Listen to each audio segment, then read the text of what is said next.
네, 오늘은 에베소에서의 성령님 역사라는 제목으로 하나님 말씀 증거할 때 많은 은혜를 받으시기 바랍니다. 우리 지난 시간 말씀에 보면은 이제 22절까지 쭉 22절까지가 이제 바울이 가이사랴로 돌아와서 안디옥으로 복귀를 한 것이 바로 2차 전도 여행의 마무리 여정이었습니다. 그리고 바로 23절에 이어서 얼마 있다가 떠나 갈라디아와 부르기아 땅을 차례로 다니며 모든 제자를 굳건하게 하니라. 바로 이 23절 장면이 3차 전도 여행의 과정입니다. 우리가 이제 바울의 선교 전도 여행 과정을 1차, 2차, 3차로 구분을 하지 않습니까? 근데 2차랑 3차는 성경에서 우리가 언뜻 보기에 어디까지가 2차인지 또 어디서부터가 3차인지 잘 구분을 해놓지를 않았습니다. 그래서 이제 이런 부연 설명이 없으면은 아직도 지금 2차 전도 여행 과정인지, 분명히 지난 그 전 말씀에 에베소에 들어갔는데 지금 또 에베소가 나오잖아요. 그게 이제 그때 상황이 바로 이어지는 거다, 뭐 그렇게 오해를 할 수가 있는 그런 상황인 것입니다. 그래서 지금 2차인지 3차인지 잘 모릅니다.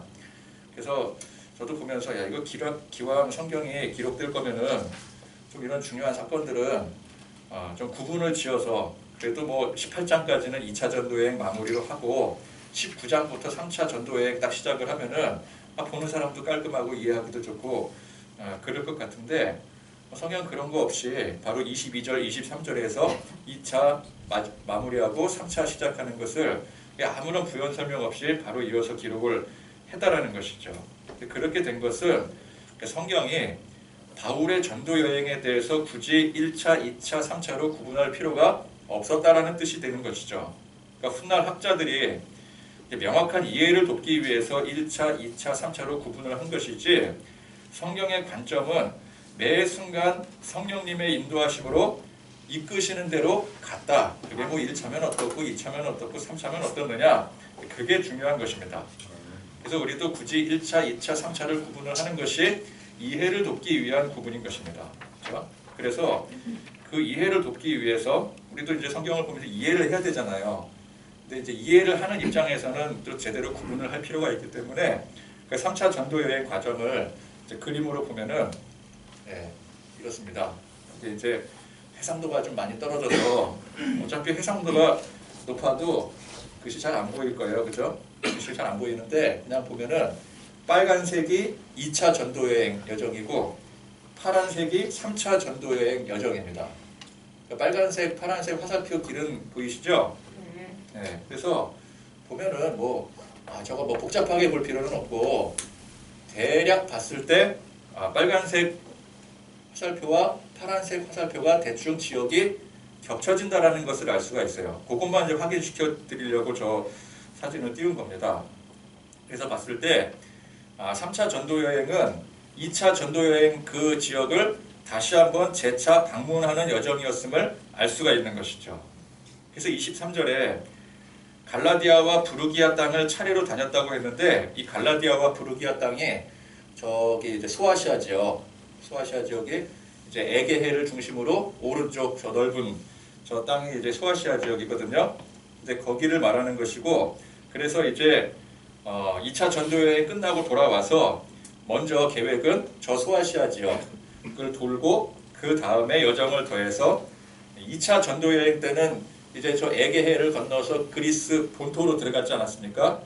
이제 그 마게도니아 지방까지 재방문을 한 것이 3차 전도 여행의 총 여정이었다, 그렇게 볼 수가 있는 것입니다. 그래서 보면은 2차 때와 동일하게 처음에는 비시디아 안디옥까지 갑니다. 그러니까 비시디아 안디옥까지 가는 것은 보통 이제 똑같은 여정이 될 수가 있어요. 그런데 이제 우리 기억을 거슬러 올라가다 보면은 2차 때 거기서 드로아로 향하게 되죠. 원래는 2차 때 그쪽 지역을 중심으로 방문을 하려고 했었는데 성령님께서 길을 다 막으셔서 결국은 드로아에서 배 타고 저 이제 마게도냐 지방으로 건너간 것 아니겠습니까? 2차 때는 그 비시디아 안디옥에서 드로아로 향한 데 반해서 3차에는 보니까 비시디아 안디옥에서 어디로 들어가느냐? 에베소로 들어갔더라는 거예요. 자, 그러면 이 에베소는 어떤 지역이었느냐? 지난 2차 전도여행 제일 마지막 여정으로 들렸던 곳이 에베소였습니다. 지난 말씀에 잠깐 언급된 곳이었었죠. 근데 여러분 에베소는 굉장히 유명한 곳이잖아요. 성경에도 에베소서가 있고, 그러니까 성경에 이제 그 당시 신약 시대에 그 주변 도시들 중에서 에베소 굉장히 유명한 도시인데, 그 지난 말씀에서는 너무 잠깐 언급되고 만 것이 아닌가 싶었는데, 이제 이 3차 때 집중적으로 바울이 그곳에 들어가서 사역을 했다라고 볼 수가 있는 것입니다. 자, 이제 3차 전도여행 시점이 되니까, 그러니까 1차 때, 2차 때에 비해서는 많은 시간이 흘렀겠죠. 이전과는 많은 변화가 있게 됩니다. 일단 바울이 이전에 방문했던 지역에 이제는 교회가 세워지게 되고, 거기에 예수 믿고 회심하는 사람들이 많아지게 되었습니다. 그러니까 바울이 잠깐 머물렀어도 머물다 간 그 자리에 교회가 세워지더라는 거예요. 복음의 씨앗을 뿌릴 때 자라게 하시는 분은 성령님이십니다. 아멘. 막상 바울이 열심히 복음 전할 땐 큰 결실이 없었습니다. 오히려 핍박을 당해서 쫓겨나거나 도망치기 일쑤였었죠. 그러나 성령님은 바울의 사역에 언제나 함께 하셨습니다. 비록 그 당사자는 그 당시에 환난과 고난 가운데 있었을지라도 성령님은 그가 복음을 남기고 간 그 자리에 싹이 트고 또 나무가 자라고 열매가 주렁주렁 맺게 하시더라는 거예요. 그러니까 우리가 전도를 하거나 주의 일을 감당할 때 우리가 전도 나가면 다 안 되잖아요. 그죠? 여러분 전도지 들고 전도 나갔는데 전도가 막 팍팍 되고 그러는 거 경험해 보셨습니까? 대부분 나가면 전도가 안 돼요. 우리 주변에 있는 사람 우리 잘 관계 유지하다가도 전도만 하면 이상하게 관계가 깨져요. 그렇죠? 말을 그렇게 안 들어요. 어디 뭐 다른데 뭐 이상한 데 가자 그래도 다 따라갈 사람이 교회 가자 그러면 교회는 죽어도 안 오거든요. 오히려 막 주를 위해서 열심히 헌신하려고 또 복음 전하려고 봉사하려고 하는데 고난당해서 막 일도 되지 않고 그래서 소망이 없어 보일 때 그것 때문에 절망하고 좌절하기도 합니다. 그러나 우리 성령님께서는 그 모든 과정을 다 지켜보고 계세요. 성령님이 보시는 거예요. 그리고 우리가 모를지라도 성령님은 분명히 우리가 남긴 그 자리에서 역사를 이루신다는 것입니다. 그러니까 우리가 그걸 믿어야 되는 거예요. 그래서 우리는 눈에 보이지 않는 소망을 둬야 되는 것입니다. 이건 우리 눈에 보이는 소망이 아니잖아요. 나가서 열심히 전도지 뿌렸는데 우리 이제 그 전도 물티슈도 여러분 가져가서 바깥에 나가서 전도하고 그러는데 그거 당장 그 결실이 눈에 보이나요? 안 보이잖아요. 우리 눈에 보이지는 않지만 그러나 거기에 우리는 소망을 둬야 되는 거예요. 나는 모르지만 성령님께서 여기서 어떻게 역사하실지 그건 아무도 모르는 거다. 그 성령님이 하시는 일이다. 우리 그렇게 믿어야 되는 것입니다. 자, 바울이 복음의 씨앗을 열심히 뿌리고 다닐 땐 그 당시엔 소망이 없었는지 몰라요. 그러나 그 뿌리고 간 그 자리에 어느덧 그곳에 교회가 생겨나고 또 그 가운데 바울과 같은 사역자들이 일어나기 시작했더라는 것입니다. 자, 오늘 말씀해 보니까 아볼로라는 사람이 나오고요. 브리스길라와 아굴라 같은 그런 사람들이 복음이 전파된 각 지역에서 일어난 바로 교회의 사역자들인 것입니다. 자, 이 얼마나 감개무량한 일입니까? 예수님께서 십자가에 돌아가시고 부활하셔서 제자들과 잠깐 함께 하시다가 승천하실 때 그때 예수님을 곁에 지켰던 사람들이 이제 모여서 기도를 하기 시작했습니다. 베드로와 사도들이 중심이 되어서 최초의 교회가 그렇게 시작이 된 것이었죠. 그러다가 이제 스데반을 비롯한 7 집사들이 새롭게 세워지고 일어나서 교회의 주역이 되어집니다. 그리고 교회를 열심히 핍박하던 바울이 회심을 해서 복음의 새 일꾼이 되었습니다. 그리고 오늘 말씀의 시기가 되어서 보니까 각 지역에 교회가 세워지게 되고 거기에 또 새로운 복음의 일꾼들이 일어나게 되더라는 거예요. 자, 예수님께서 다시 이제 시기를 거슬러 올라가서 예수님께서 십자가에 돌아가셨을 그때를 한번 생각해 보십시오. 그 당시 예수님 따르던 제자들이 다 도망가지 않습니까? 놀랍고 두려워서 다 뿔뿔이 흩어지고 다 끝나버렸습니다. 다 도망갔어요. 수제자였던 베드로도 고향 땅으로 돌아가 버렸습니다. 그물을 들고 버렸던 그물을 들고 다시 고기잡이를 시작을 했어요. 근데 그때 베드로 심정이 어땠겠습니까? 소망이 있었겠습니까? 소망이 전혀 없는 거예요. 이제 다 틀렸다. 믿었던 예수님이 돌아가셨다. 이제는 아무도 남지 않았다. 그러나 그렇게 낙심하고 절망하는 것은 사람의 생각이었습니다. 예수님은 부활하셨어요. 그 누구도 예수님께서 부활하실 거라고는 상상도 할 수 없었어요. 그런데 예수님은 부활하셨고요. 낙심하고 절망에 빠진 제자들, 다 포기하고 흩어진 제자들을 다시 모으셨어요. 초대교회가 세워집니다. 그래서 이 초대교회가 좀 부흥하는가 싶었더니 큰 환난과 핍박이 다가와서 그 선봉장에 있었던 스데반 집사를 죽이고, 그래서 성도들이 뿔뿔이 다 흩어지게 만들어버립니다. 그때 또 사도들이 어떻게 생각했겠습니까? 야, 이거 뭐 교회가 조금 되는가 싶더니 이렇게 망해가는구나. 이제는 정말 우리밖에 남지 않았구나. 다시 낙심과 절망에 빠지게 되는 것이죠. 그러나 그것도 누구 생각이라고요? 그것도 사람의 생각, 인간의 생각이더라는 것입니다. 성령님은 흩어진 성도들이 흩어진 각 지역에서 복음의 능력으로 일어나게 하셨어요. 아멘. 거기서 복음의 씨앗을 뿌리게 하시는 거예요. 아멘. 그리고 바울이라는 사람이 극적으로 회심을 해서 복음의 역군으로 온 세상 다니면서 열정적으로 복음을 증거하기 시작했더라는 것입니다. 그런데 가는 곳마다 환난과 핍박, 죽음의 고비, 얼마나 이 핍박이 심했습니까? 그럴 때마다 얼마나 혼란스럽고 절망적이겠습니까? 야, 이제 나밖에 없는 건가 보다. 내가 아무리 발버둥 쳐도 소용이 없나 보다. 그러나 그가 그런 생각을 했다면 그 또한 누구의 생각이라고요? 사람의 생각, 인간의 생각이라는 거예요. 성령님은 그가 그렇게 고난의 땀을 흘린 곳에 교회를 세우시고 수많은 일꾼들을 세우셨더라는 거예요. 이게 성령님의 역사입니다. 그래서 우리는 야, 이제 다 틀렸어. 나밖에 없어. 나도 안 돼. 이런 생각하면 안 됩니다. 교회 어떤 중요한 부서에 너무나도 책임감 있게 그 일을 잘하고 귀감이 되는 리더가 있습니다. 그 사람이 너무나 일을 잘해서 야, 이구동성으로 그 책임을 맡을 사람은 그 사람밖에 없다고 생각하게 되었습니다. 근데 그러다 보니까 본인도 그렇게 생각을 하는 거예요. 이걸 누가 맡아? 나 아니면 누가 해? 그죠? 그 부서의 리더도 그런다면은 한 교회를 담당하는 목사도 충분히 그럴 수가 있습니다. 너무나도 훌륭한 목사님이라서 모두가 다 그 목사님 그 교회에 없으면 안 된다고 생각을 하는 거예요. 그러다 보니까 본인도 어떻게 생각을 해요? 본인도 그렇게 생각을 하는 거죠. 내가 없이 이 교회는 안 돼. 내가 어떻게 이 교회를 일구어내는데.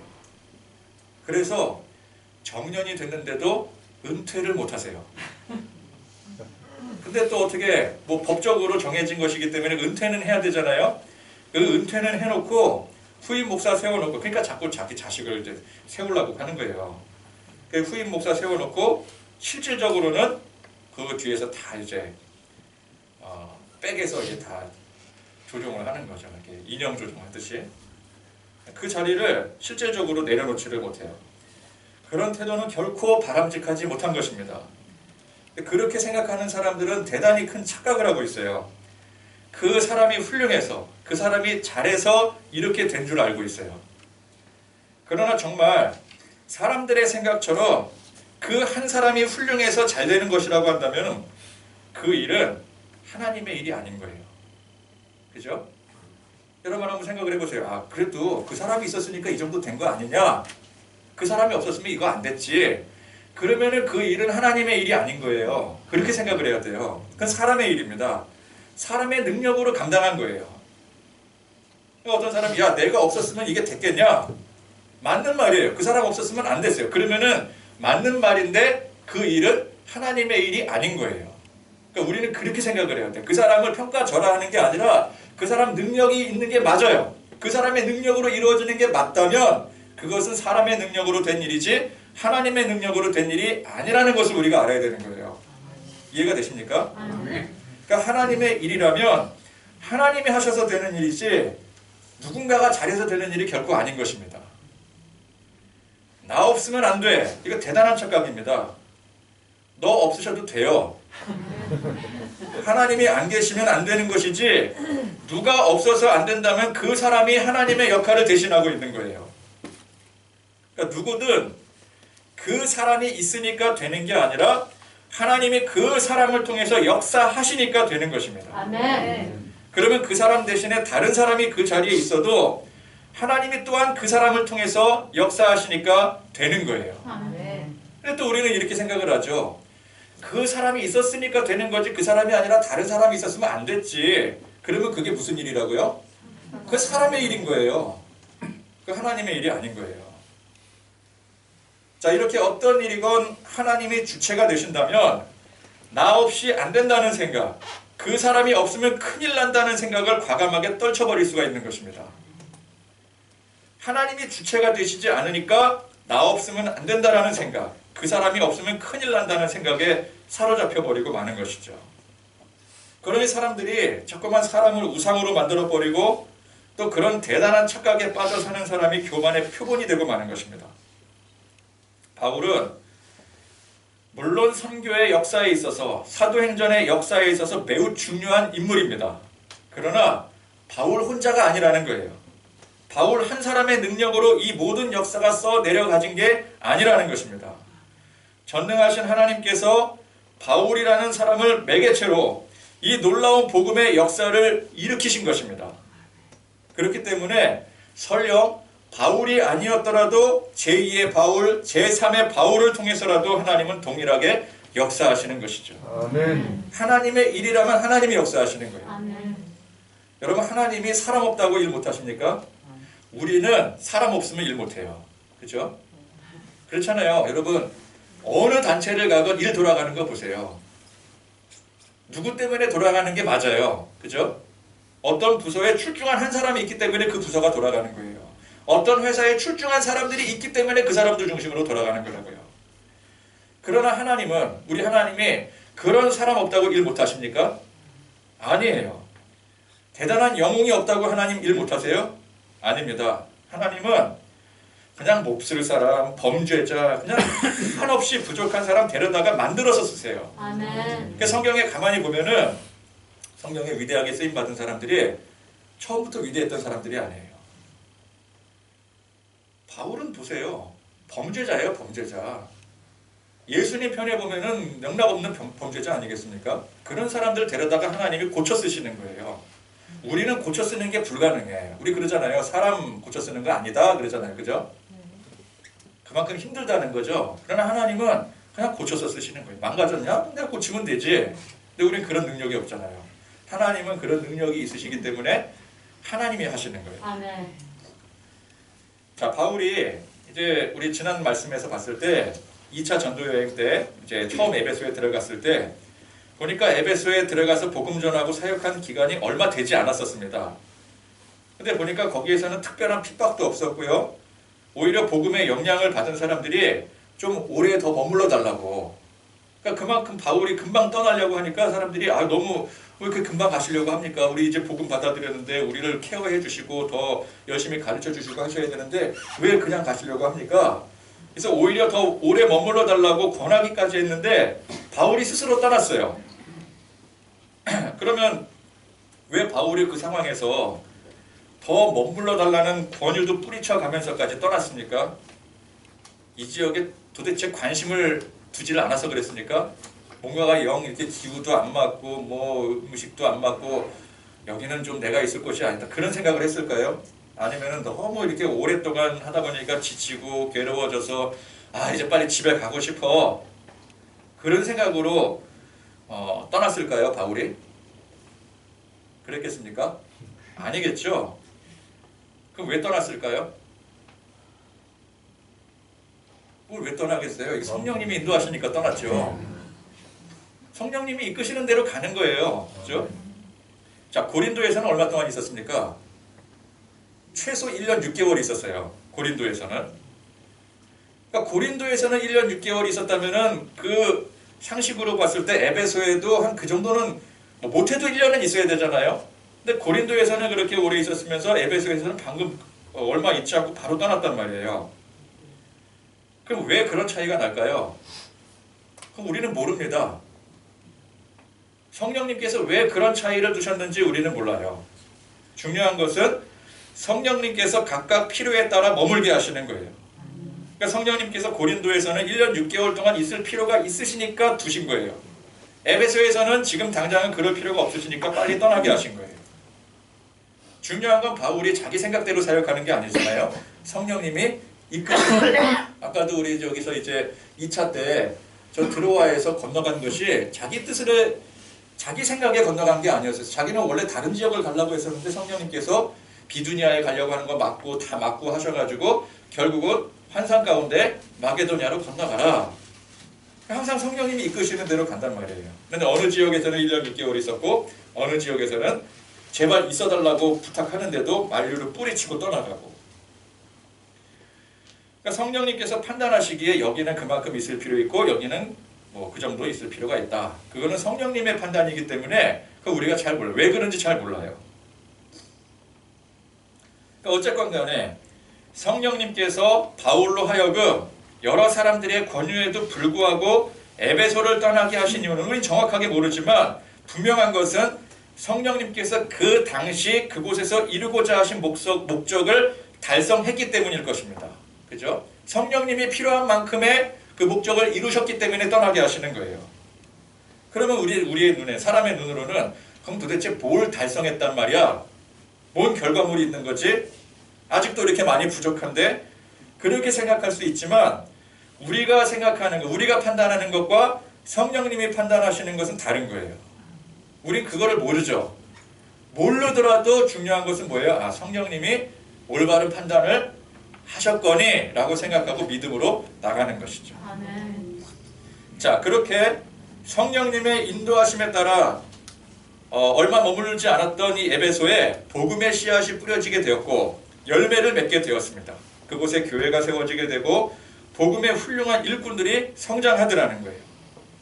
자, 그 중에 오늘 말씀에 알렉산드리아에서 난 아볼로라고 하는 유대인이 에베소에 이르렀다고 했습니다. 자, 이 아볼로는 바울에게 직접 복음을 듣고 회심한 사람이 아니었어요. 그러니까 바울과는 상관이 없는 어떤 다른 지역에서 복음을 받아들였던 사람이었습니다. 근데 그는 복음을 받아들이고 이 복음의 도를 열심히 공부하기까지 했어요. 그리고 이제 에베소에 들어와서 많은 사람들에게 자기가 알고 있는 자기가 배운 이 복음의 도를 가르치기 시작합니다. 그는 참 성실하고 열정적인 사람이었습니다. 근데 그 성실과 그 열정으로 공부를 열심히 한 사람이 복음에 대한 공부를 열심히 했어요. 그런데 보니까 열심히 공부는 했는데 제대로 배우지를 못한 거예요. 여러분, 공부를 무조건 열심히 하는 게 중요한 게 아니에요. 그죠? 제대로 공부를 해야 되는 거예요. 엉뚱한 데 펴놓고 공부하면 그 무슨 소용이 있겠습니까? 시험을 봐야 되는데 시험 범위 말고 다른 데를 공부하고 있어요. 아무리 열심히 해도 그거는 틀린 거예요. 그죠?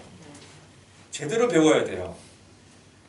자, 오늘 말씀 보니까 25절에 그가 일찍이 주의 도를 배워 열심으로 예수에 관한 것을 자세히 말하며 가르치나 요한의 세례만 알따름이라.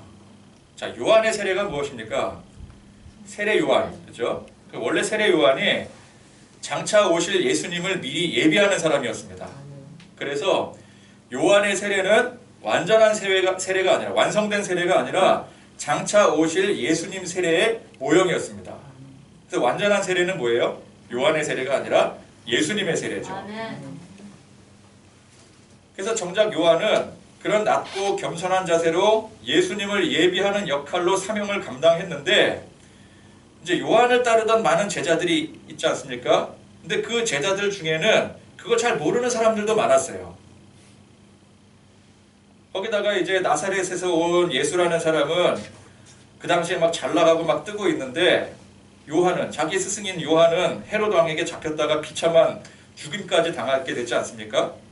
그래서 세례 요한의 제자들 중에서 뭐 나중에 이제 그 예수님께 편입이 돼서 예수를 믿고 복음을 접한 사람들도 있지만 복음을 접했지만 그 복음을 잘 모르는 사람들도 많았었어요.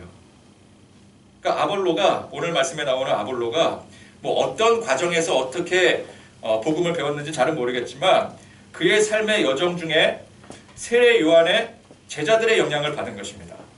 근데 세례 요한의 제자들 중에서 예수님의 복음을 잘 몰랐던 사람들의 그 영향을 가르침을 받았던 거예요.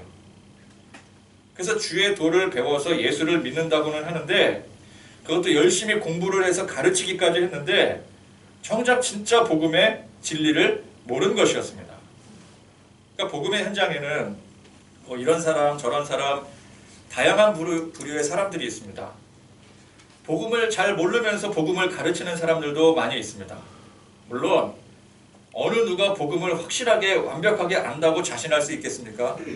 여러분, 제가 목사로서 복음을 가지고 설교한다고 제가 뭐 성경에 대해서 뭐 복음의 진리에 대해서 나는 확실히 100% 안다고 자신할 수 있겠습니까? 그러나 복음의 핵심, 말씀 진리의 근본에 대해서는 우리가 알아야 되는 거예요. 아멘. 근본을 모르고 핵심을 모르고 하나님을 안다고, 예수님을 안다고 할 수가 없는 것입니다. 열정과 노력으로 누구보다 앞서는 사람이라도 그가 진짜 복음의 핵심, 진리를 모른다면 그 열정과 노력이 아무 소용이 없어지는 거예요. 여러분 잘 보십시오. 이단, 사이비들이 얼마나 열심입니까? 여러분, 그들처럼 열정적으로 신앙생활하는 사람 맞습니까? 보통 기존 기성교회에서 그렇게까지 열심히 하는 사람들 봤나요? 우리는 뭐 따라갈래야 따라갈 수가 없어요. 그 사람들은 뭐 대단해요, 진짜. 그 열정으로 치자면은. 그런데 그들의 복음관, 말씀관을 보세요. 한참 왜곡되어 잘못된 진리를 신봉하더라는 것입니다. 여러분, 제가 지금 말씀드리는 것은 모든 걸 다 완벽하게 알아야 된다는 뜻이 아니에요. 아무리 몰라도 그런데 예수님이 하나님의 아들이시고 그분이 바로 삼위일체 하나님이시라는 사실 정도는 알아야 되는 거예요. 예수 믿는다면. 자, 적어도 예수 믿고 내가 복음을 영접하고 복음을 다른 사람들에게도 전할 수 있다, 가르칠 수 있다 정도 되려면은 가장 기본적인 예수님이 하나님의 아들이시고 그냥 아들이 아니라 바로 삼위일체 하나님이시다. 이 사실은 알아야 되는 거예요.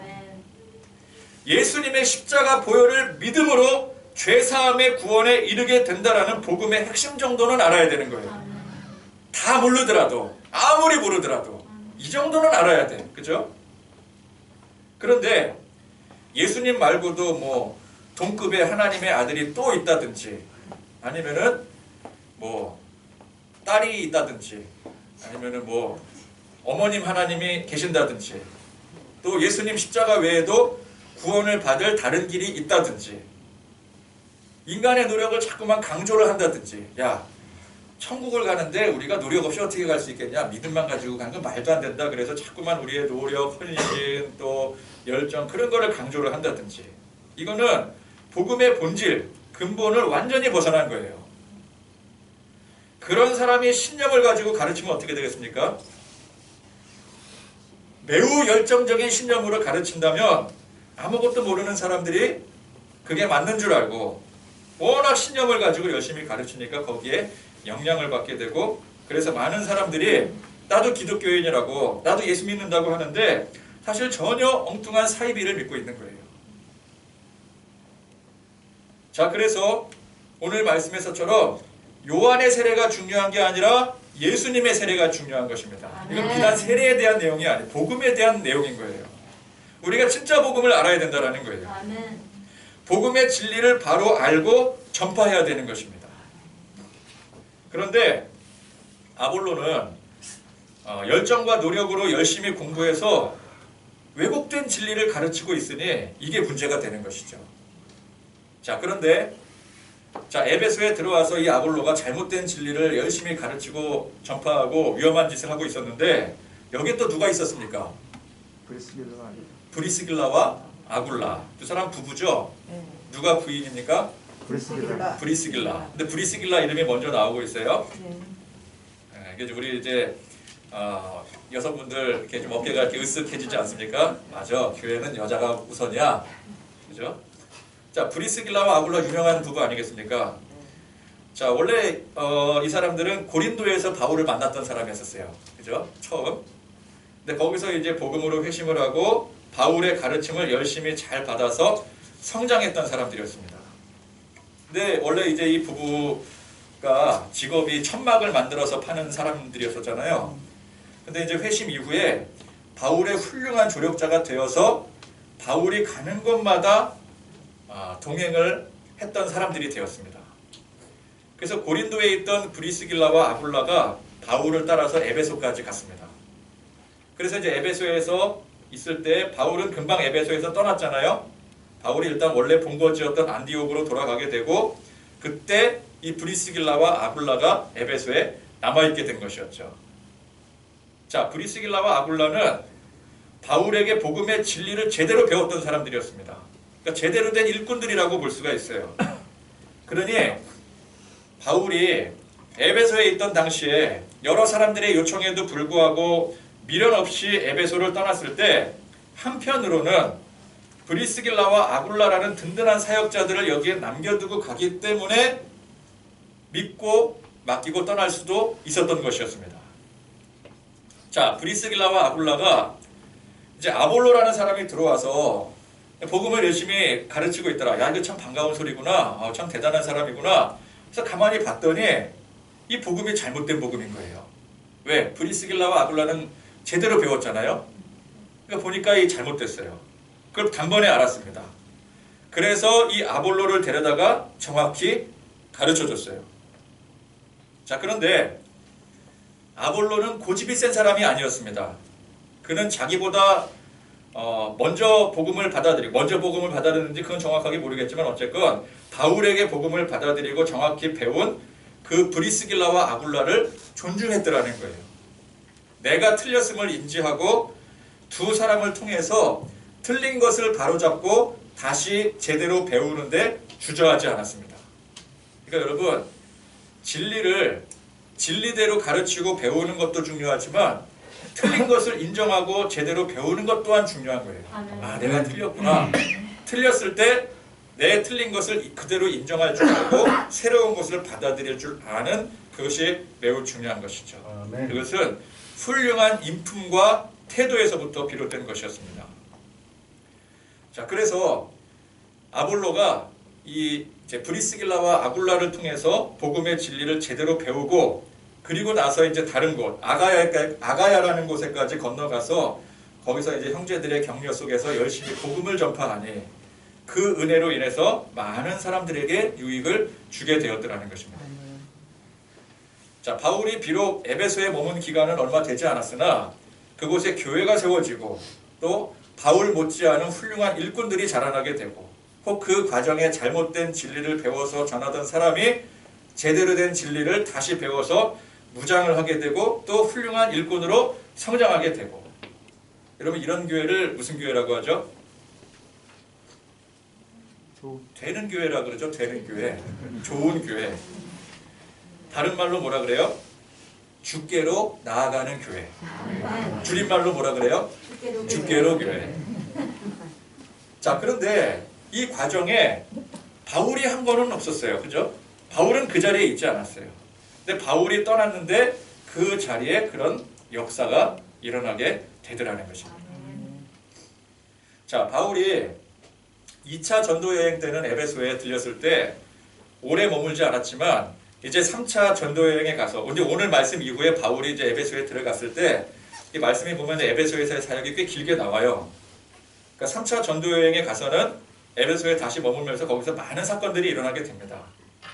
그러니까 많은 사건들이 있었다는 것은 그만큼 그 도시가 복음의 영향력 아래 활발해졌다는 뜻이 되는 것이죠. 그러니까 일하는 교회, 열심히 활동하는 교회, 전도하고 성령님이 역사하시는 교회는 그만큼 악한 영도 함께 역사하는 것입니다. 어떻게든 방해하려고요. 일이 일어나고 있으니까 성령의 놀라운 역사가 일어나고 있으니까 악한 영이 그만큼 또 강력하게 발동을 거는 거예요. 그래서 열심히 하는 만큼 문제도 많이 생기고 사건도 많이 발생하게 되는 것입니다. 그런데 그게 바로 교회의 온전한 모습이라는 거예요. 아무런 문제가 없고 걱정 근심할 일이 없는 교회가 좋은 교회가 아닙니다. 이제 뭐 성도들 입장에서는 교회 이제 상처받고 그러다 보면은 이제 교회에 대한 그런 아픔이 있는 경우들이 있지 않겠습니까? 근데 그 상처도 우리가 잘 살펴봐야 돼요. 여러 가지 상처가 있는데 교회가 성장을 하다 보면은 필연적으로 생기는 상처들이 있을 수가 있어요. 근데 그런 건 우리가 잘 분별을 해야 돼요. 근데 그런 교회를 무작정 대고 문제 있으니까 나쁜 교회다. 문제가 없는 교회가 좋은 교회다 그래서 자꾸 이렇게 아무 문제 없고 아무 일 없는 그런 평안한 교회만을 찾으려고 하면 안 되는 거예요. 어떻게 보면은 아무 일이 없는 교회는 아무 일도 하지 않는 교회라고 볼 수가 있어요. 그렇잖아요. 교회가 일을 하지 않는데 아무 일도 일어나지 않는데 악한 영이 뭐하러 역사합니까? 악한 영이 뒤집을 필요가 없어요. 뒤집지 않아도 그건 뭐 그냥 가만히 있는 교회니까. 근데 악한 영의 입장에서는 어떤 교회를 뒤집어요? 일하려고 하는 교회, 복음으로 하나 되려고 하는 교회, 똘똘 뭉치려고 하는 교회, 그런 교회에 골라 들어가서 뒤집으려고 하는 거예요. 그러니까 문제가 생기고 상처가 되고 시련이 될 수가 있는 거죠. 그게 우리가 생각하는 것과 다른 점이라는 것입니다. 자, 이렇게 성령의 역사가 활발하게 일어난 역동적인 에베소 교회는 바울 한 사람으로 인해서 세워진 교회가 아니었더라는 거. 이게 오늘 말씀의 핵심인 것입니다. 교회가 막 세워지고 부흥할 당시에는 바울이 거기 있지도 않았었어요. 그러니까 성령님은 여러 동역자들을 통해서 역사하시고 또 그 가운데 일어나는 실수를 바로잡게 하심으로 역사하시는 것입니다. 많은 문제가 발생하고 시끄러운 일이 일어나고 하더라도 그 가운데 온전하게 하심으로 역사하시는 분이 바로 우리 성령님이시라는 것을 믿으시기 바랍니다. 그래서 오늘 말씀을 통해서 우리는 다시 한번 이 사도행전의 역사는 한 개인의 역사가 아니요, 위대한 영웅의 서사시가 아니요, 오직 성령님이 이끄시고 인도하시는 대로 이루어진 역사임을 알게 되는 것이죠. 그러므로 우리는 언제나 소망이 있는 것입니다. 교회가 작아도 또 우리 인생에 각자 인생에 뭐 그렇게 내가 생각하기에 대단한 뭔가가 없는 것 같아도 우리 안에 거하시는 성령님을 믿음으로 성령님께서 언제나 성령님의 방식으로 역사하신다는 것을 믿는 믿음으로 소망을 가지고 일어날 수가 있는 것이죠. 오늘 말씀을 붙들고 참 소망으로 또 우리 각자의 삶뿐만 아니라 우리 교회를 향한 하나님의 그 소망을 가지고 일어나는 저와 여러분들이 되시기를 간절히 축원드립니다.